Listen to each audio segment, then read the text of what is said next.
Hey there guys, how's it going? Dex here and welcome to this lesson. We've got a bit of a tom groove for you with some right left in there, and you look at the notation, it looks really weird. Whenever you see a tom groove, it's like, ooh, that looks hard, it looks like piano notation. On a piano you have 88 notes, on a drum kit you have around 8. Depending on how big your drum kit is. So, but in this particular one, we're only using like 5 different notes. So again, don't let the reading thing put you off. If you're not into reading sheet music, don't worry about it. I'm going to explain it all, so you'll be able to get it from that. So, within this groove, a great thing you can do for any kind of tom groove is just take a normal groove that you play on the hi-hat, and 3 and 4, and just put your right hand on the floor tom, 1 and 2 and 3 and 4. And straight away, you get yourself a groove. And this is based on that kind of idea. Now, if you guys have seen this groove before, you might have a variation of that, a lot of drummers do, and it's got that little right, left thing, which people get into between the hi-hat and the snare. We have a little bit of that, but you can move those left hands around. So if you have your right hand on the floor tom, you can move your left hand around the toms. And automatically you're getting those kind of things. So just recycle some of the grooves that you know. But within this one, I've got a little bit of a linear phrase, which means one drum at a time, which you can get into. So I'm going to split this up into a few different parts. At the beginning, you're just going to play bass and snare. Pretty straightforward. 3 floor toms with a bass on the first, a snare on the last one. So bass and tom, tom on its own, snare and tom, bass and tom. And there we go. And then we're going to go into this little part in the middle, which looks a little tough, but isn't actually too bad. It's just right, left, right, kick. So if we did it all on the snare, right, left, kick. So that's the phrase there. But we're going to move around the toms. You're going to go right hand staying on the floor tom, left hand on the rack tom, and then right, left on the floor tom. So the left hand's coming down, right hand staying down here. So right, left, right, left, right, left.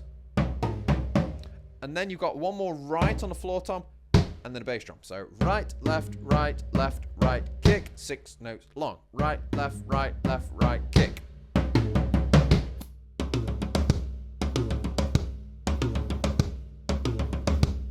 And then, after you've done that kick, so you've got that kick, so you've got loads of space to then play a snare drum and a crash. 2 ways you can do this, though. You can play your left hand on the snare and your right hand go into a crash or a stack or something. Or you can put your left hand on a crash and your right hand play the snare. So you've got 2 options.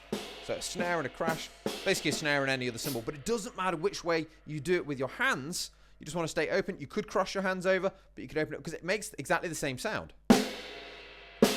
Doesn't matter which way around you swap your hands. So, but at the end, that right, left, right, kick, and then going for the 2 hands on any of the cymbals, or you could swap it every time you do it.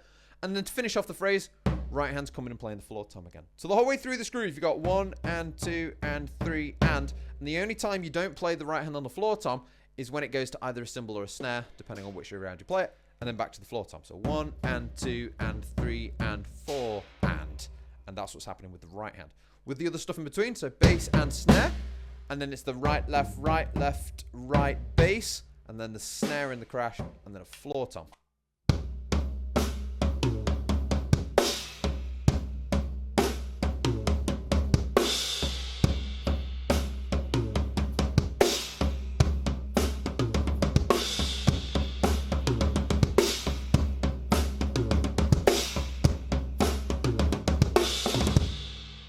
And there we go. So you can see it's not that bad a phrase when you break it down like that, but it's the right, left, right kick.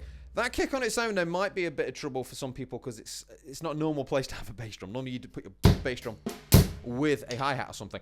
But being on its own, it can feel a little uncomfortable. We're getting into linear drumming, which is we got these phrases between the hands and the feet. But you've got that there, that bass drum just before the snare and the crash. But one thing you could take away from this lesson, even for a normal groove, bass on its own, then a snare drum and a crash. Duga!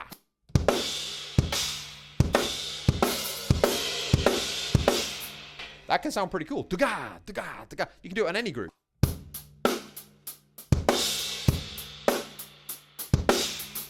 You get the picture, so that can sound cool. And for you guys that are a bit more advanced, got fast feet, do 2 bass drums. Okay, so I'm sliding up the pedal there. And then do a snare and a crash. So, duga!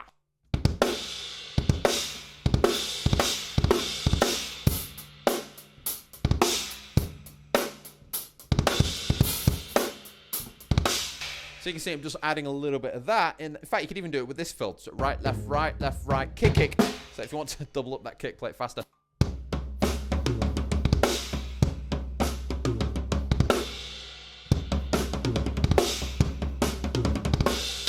So there's other options that you can go for there. Anyway, that's the pattern.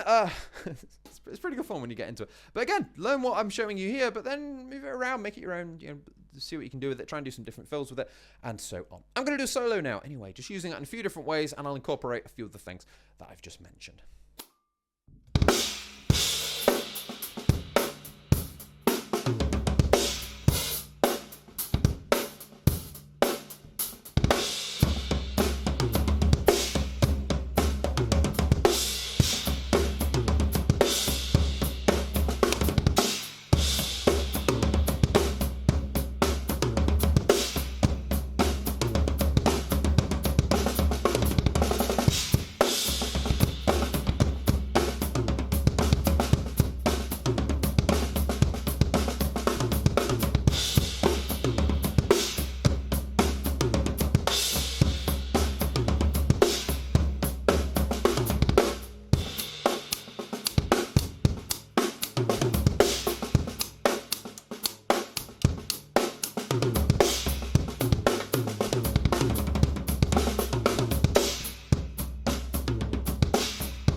There we go, guys. Have some fun with that. Great little phrase to get into. You guys take care. I'll see you next time.